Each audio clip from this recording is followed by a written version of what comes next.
Nós tivemos aprovação pelo governo federal do aumento do imposto de importação de alguns produtos, como computadores, celulares, componentes eletrônicos, cerca de 1.200 produtos, em tarifas que podem chegar a 25%. Isso visa estabelecer um superávit primário, já que o governo planeja aumentar em 14 bilhões a arrecadação com essa medida, e também, segundo o governo brasileiro, incentivar o nosso processo de industrialização.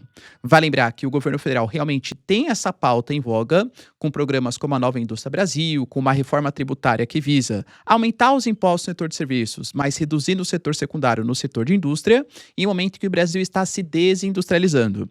Mas, claro, isso pode trazer impactos negativos, como, por exemplo, o aumento dos custos produtivos, impacto na inflação, aumento da taxa de juros e uma retração da cadeia econômica brasileira. Vamos analisar aqui exatamente, o que significa essa medida adotada, por que existem pessoas defendendo e pessoas criticando, e se de fato ela vai ajudar no processo de industrialização do nosso território. Se vocês querem entender um pouco mais sobre esses assuntos, e muito mais também sobre geografia, geopolítica, atualidades, política, polêmicas, enfim.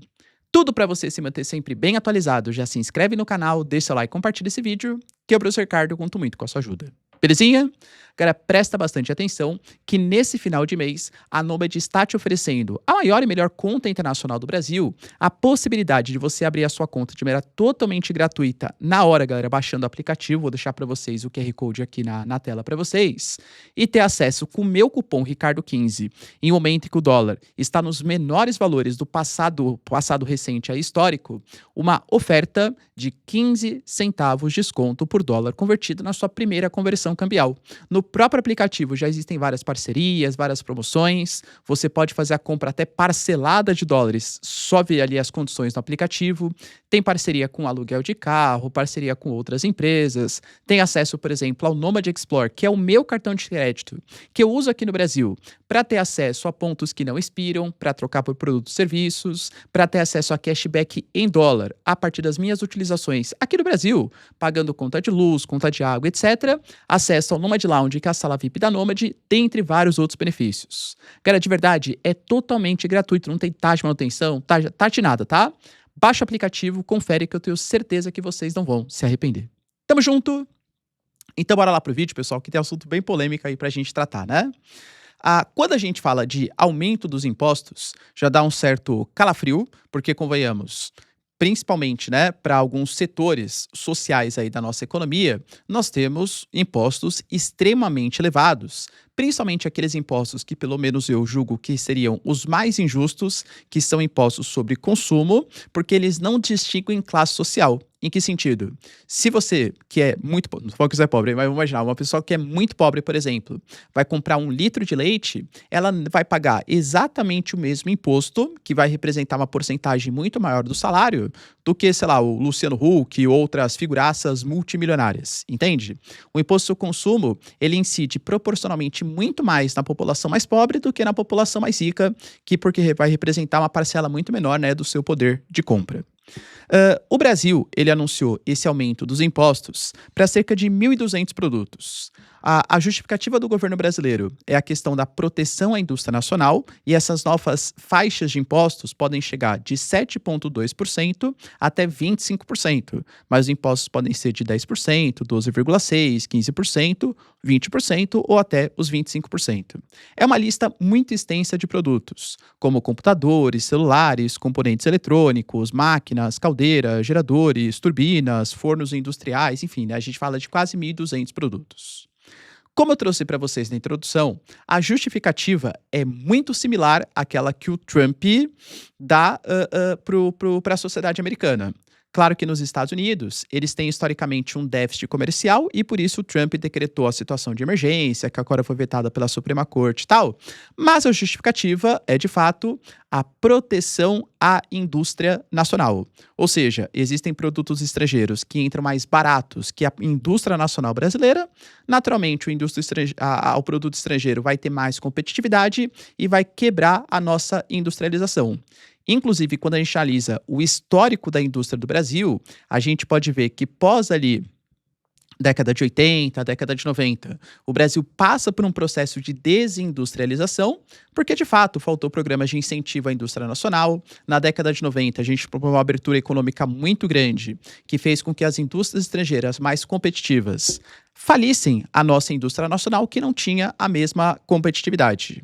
Ah, professor, mas tem que ser livre mercado, eu apoio totalmente e tal.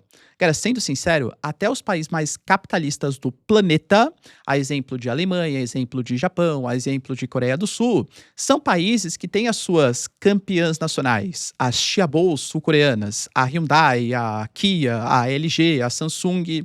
Vocês acham que essas indústrias cresceram por quê? Porque tinha um CEO que era altamente competente. Para, né, galera? Claro que tem a competência deles. Mas o Estado sul-coreano também colaborou muito com isso. A Honda, a Toyota, a Nissan, o Estado japonês colaborou demais. As indústrias automotivas alemãs, a indústria química, por exemplo, alemã, conta com fortes subsídios, conta com protecionismo, conta com isenções fiscais, que aumentam a competitividade, porque são setores estratégicos. Então, mesmo os países mais capitalistas, que adotam um ambiente bom para negócios, se dizem um modelo ali mais liberal, eles têm esses programas de incentivo a indústrias que são estratégicas. E pode perceber que eu falo isso para todos os casos.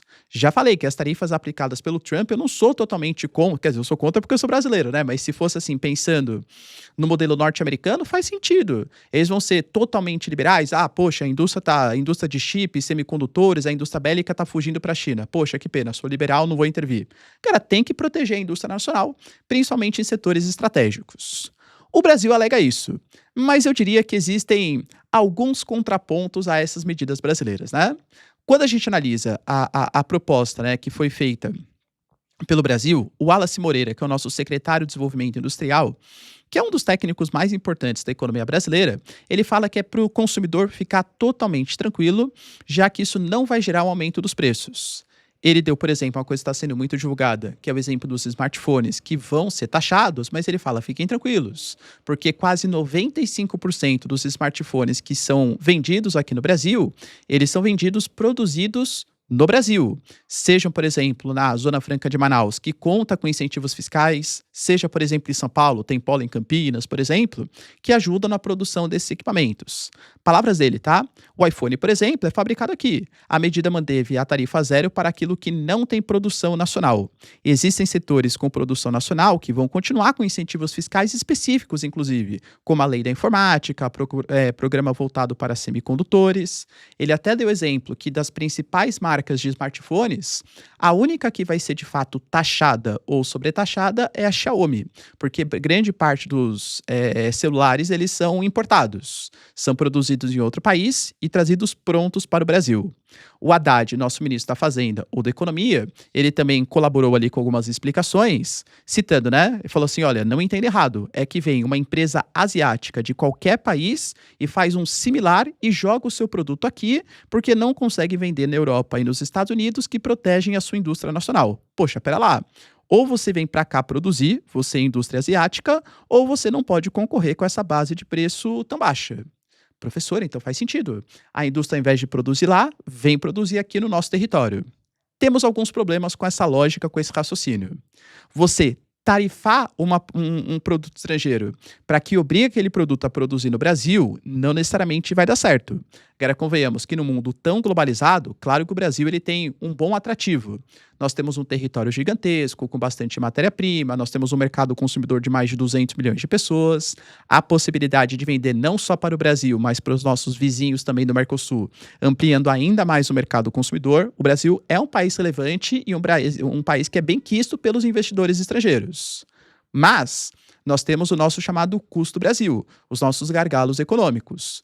A nossa mão de obra ela é cara, e pior que não pelos bons motivos, não porque a mão de obra receba bem, mas porque os impostos também para a contratação dessas pessoas são extremamente elevados, a produtividade do nosso trabalhador é baixa, mais uma vez, não porque ele trabalha pouco, mas porque, via de regra, ele é pouco qualificado e os custos para você ter um trabalhador é extremamente elevado.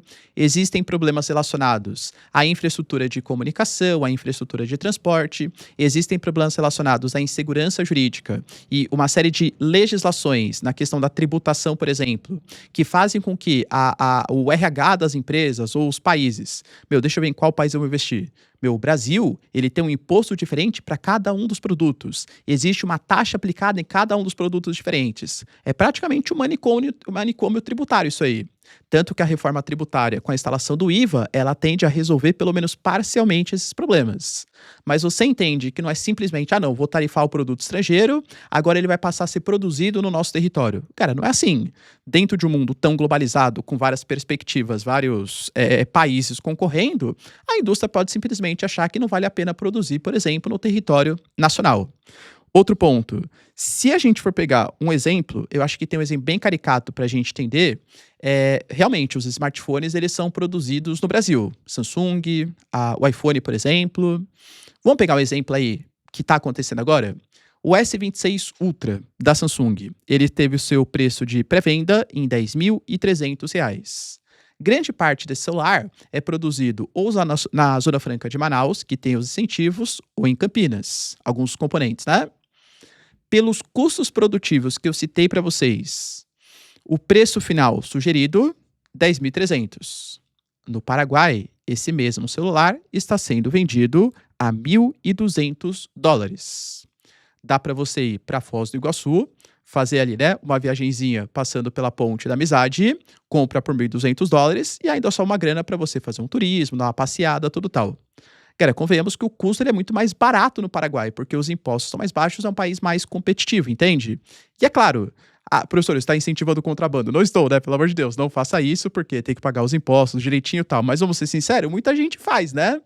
E eu tô pegando um exemplo de uma coisa que é produzida no Brasil. Não adianta você colocar impostos, mas não deixar os custos produtivos mais baixos no mercado nacional.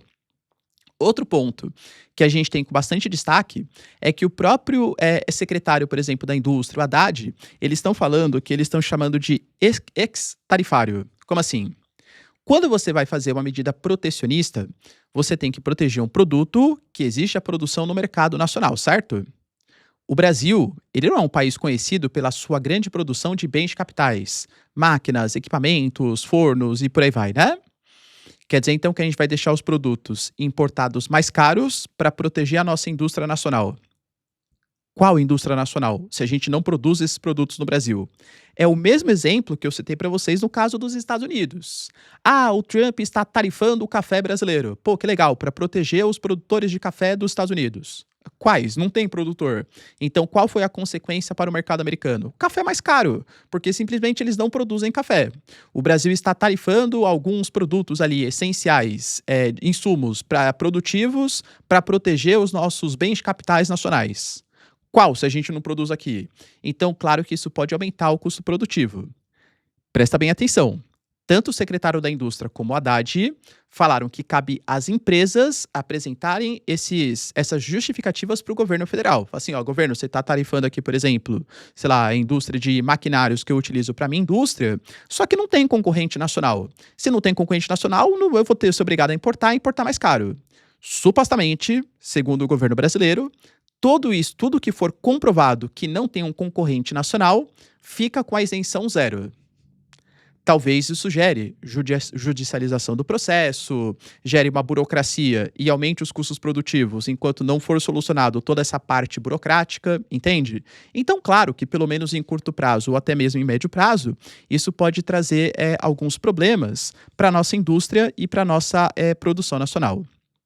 Quando a gente pega, por exemplo, alguns dos problemas, professor, quer dizer então que eles vão tarifar os produtos que venham de fora para não concorrer com os produtos nacionais? Vou dar o exemplo dos celulares. Mas está certo, pô, a Xiaomi que venha produzir no Brasil. Vamos imaginar, por exemplo, que a gente tarifa e que a Xiaomi não queira vir produzir no Brasil. Cara, querendo ou não, ter mais uma marca de celular aumenta a concorrência dos produtos. Quanto mais produtos concorrendo, desde que não haja cartel e outras táticas de oligopólio e monopólio, tem uma queda dos preços. Será que mesmo que haja produção nacional, essa produção nacional ela é suficiente para abastecer todo o nosso mercado consumidor? No mínimo, menos concorrência vai ter. E quanto menos concorrência, mais o mercado produtivo se sente confortável para aumentar os preços ou diminuir a qualidade dos produtos. Então, mesmo que haja produção nacional, vai ter uma queda da concorrência. É fato, os produtos importados eles vão ficar mais caros. Outro ponto, a gente está falando de um mundo que tem uma produção completamente terceirizada, uma produção cada vez mais flexível. Às vezes, quando você pega um componente, como eu falei, ele é produzido em vários países diferentes. Uma pecinha vem da China, outra pecinha vem da Índia, outra peça vem do Japão, outra vem da Alemanha. E aí você vai lá e monta esse produto, por exemplo, na Zona Franca de Manaus. Imagina toda a parte burocrática para você conseguir comprovar que, na verdade, não. Esses produtos importados não são produzidos no Brasil, ou mesmo que eles sejam, talvez seja muito mais caro, e isso vai encarecer o custo final. Encarecer o custo final, deixando insumos mais caros, faz com que o produto industrial também fique mais caro. Poxa, a ideia do Brasil não é incentivar o nosso processo de industrialização? Como? Deixando os insumos mais caros para que o produto final fique mais caro e a indústria brasileira fique menos competitiva? Cara, não dá para ser inocente. A gente precisa desses insumos importados mais baratos para deixar a nossa indústria mais barata. Eu falei isso para vocês também recentemente, quando a gente fez uma análise sobre o acordo Mercosul-União Europeia. E olha como o governo brasileiro ele se contradiz em alguns pontos. Ele alega que essa tarifa de 25% que pode chegar é para proteger a indústria nacional. Mas quando foi confrontado sobre o acordo Mercosul-União Europeia, deixar entrar produtos tecnológicos, insumos mais baratos no mercado brasileiro, mas fiquem tranquilos, porque o Brasil, como um país que precisa importar muita tecnologia, isso vai até ajudar a nossa indústria nacional, porque os insumos tecnológicos ficam mais baratos. Pô, calma aí. Então, ou você importar insumos prejudica a indústria nacional porque impede uma industrialização, ou você importar insumos é bom, porque produtos tecnológicos ficam mais baratos e aumenta a competitividade da sua indústria nacional. Então, algo errado tem. E se o governo brasileiro fala que não vai causar impacto nenhum, né, ou pouquíssimo para o nosso mercado, da onde que estão vindo esses 14 bilhões aí de reais? Que, segundo o nosso ministro da Economia ou da Fazenda, é para solucionar o nosso déficit primário, né? Na verdade, para aumentar o nosso superávit primário aí. É complicado, né? Outro ponto importante. Se o objetivo é ajudar na industrialização, esses produtos mais caros podem frear o consumo. Se aumenta o preço do produto final, isso é uma desvalorização do poder de compra. Desvalorizando o poder de compra, gerando inflação, isso pode fazer com que a taxa de juros se mantenham elevadas.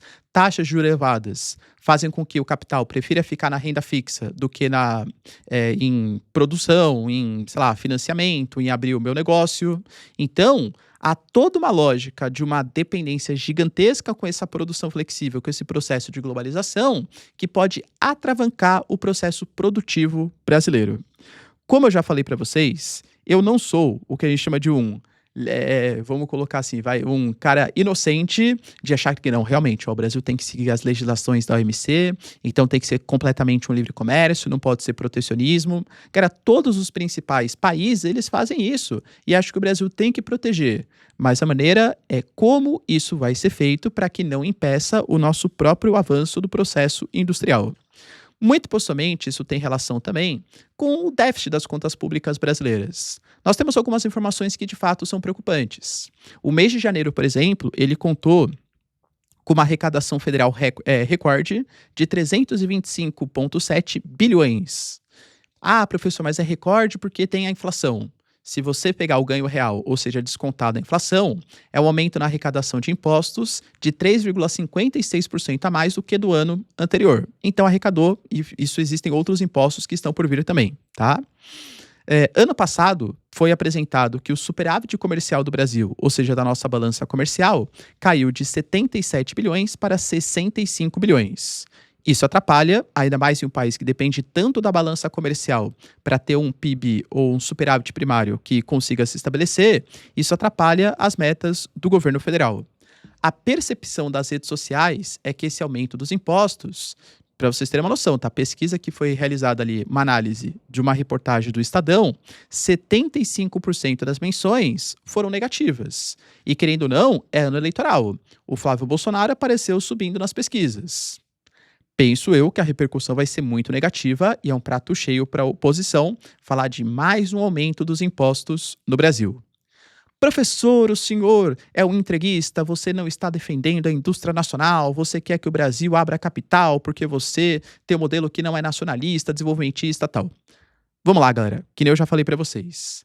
Eu acho que, aí minha opinião, tá, a gente foge aqui do tema específico, eu acho que o Brasil, sendo um país tão importante no mercado global, ele tem que ser, ao mesmo tempo, atrativo para investimentos estrangeiros, para que o Brasil tenha um ambiente bom para negócios, para que a nossa indústria nacional se desenvolva, para que a gente receba investimentos estrangeiros, para que sejam criados empregos, para que aumente a competitividade no mercado de trabalho e subam seus salários e subam as condições de trabalho. Isso é essencial para o desenvolvimento nacional e o Brasil tem, assim, um potencial gigantesco. Como eu falei, um território muito grande, um mercado consumidor importante, nós temos potenciais relacionados à matéria-prima, a gente tem terras raras, a gente tem climas diversificados, potenciais de agropecuária gigantescos. O Brasil tem um potencial muito grande e que ainda é subexplorado. Não adianta a gente achar que ficar colocando tarifas ou taxas, porque na prática colocar tarifa estrangeira, na verdade é um imposto disfarçado, ou seja, o produto, né, quem paga essa conta é nós, consumidores finais. Mesma coisa que aconteceu com o governo americano. O Trump, ele colocou tarifas. As tarifas não prejudicam os países só, prejudicam o mercado consumidor que vão ter acesso a produtos e insumos mais caros. Existem algumas pautas que eu particularmente defendo, tá? Aí, claro, a gente pode fazer um vídeo exclusivamente para isso, nem vou aprofundar nesse caso para não ficar muito longo o vídeo. Eu, por exemplo, acho que o fim da escala 6x1 que está para ser votada é uma pauta legítima. Eu acho que pode aumentar a concorrência no mercado de trabalho, realmente você trabalhar 6 dias e folga um, não condiz com a qualidade de vida que é esperada num país, né, de fato. Só que isso vai trazer impactos para os empresários. Galera, eu acho que é um impacto justificável. Mas e se o Brasil, até para fazer com que mais empregos, mais oportunidades, mais investimentos fossem gerados, desonerasse de outros pontos? Mas o que a gente tem é justamente o contrário. Por exemplo, a gente teve aí, né, todas as empresas que recebem os dividendos taxados acima de 50 mil em 10%. De novo, cara, se for uma atitude dessa, né, taxar dividendos, eu acho que é justificável, desde que outros setores que impactem no consumo, no custo produtivo também sejam reduzidos. Mas isso não está sendo feito. A gente tem um aumento dos impostos que muito possivelmente vai encarecer os custos produtivos. Então você tem tarifas ali sobre os dividendos, você tem, por exemplo, custos relacionados aos insumos, você tem, dentre outros problemas ali, né, a questão das inseguranças jurídicas, produtos importados cada vez mais caros. Então isso vai criando um ambiente em que talvez o empresário não se sinta tão motivado a produzir. Ainda mais com uma taxa de juros de 15% e que com a inflação pode continuar muito alta. No mundo tão globalizado, o cara pode pegar o seu capital e passar a produzir em outro país, entende? É uma conta difícil de se fechar. Ao mesmo tempo, você produzir políticas públicas que garantam o bem-estar social da população, acho essencial. Por exemplo, já falei, né? Sou contra a escala 6x1, mas ao mesmo tempo criar um ambiente bom para negócios. É uma conta difícil, mas que eu acho que dá para ser fechada. Não acho que o nosso governo federal esteja indo nesse caminho. E você, galera, acha que sim? Deixa nos comentários. Eu sei como um tema que tange a política brasileira. Vão me xingar de comunista, socialista, capitalista, enfim, né? Eu sou todosista aí da vida. Mas acho que a gente pode ter uma discussão aberta e interessante aí nos comentários. Quero saber a opinião de vocês. No mais, se vocês curtiram o vídeo, tamo junto, beijos, abraços e tchau, tchau.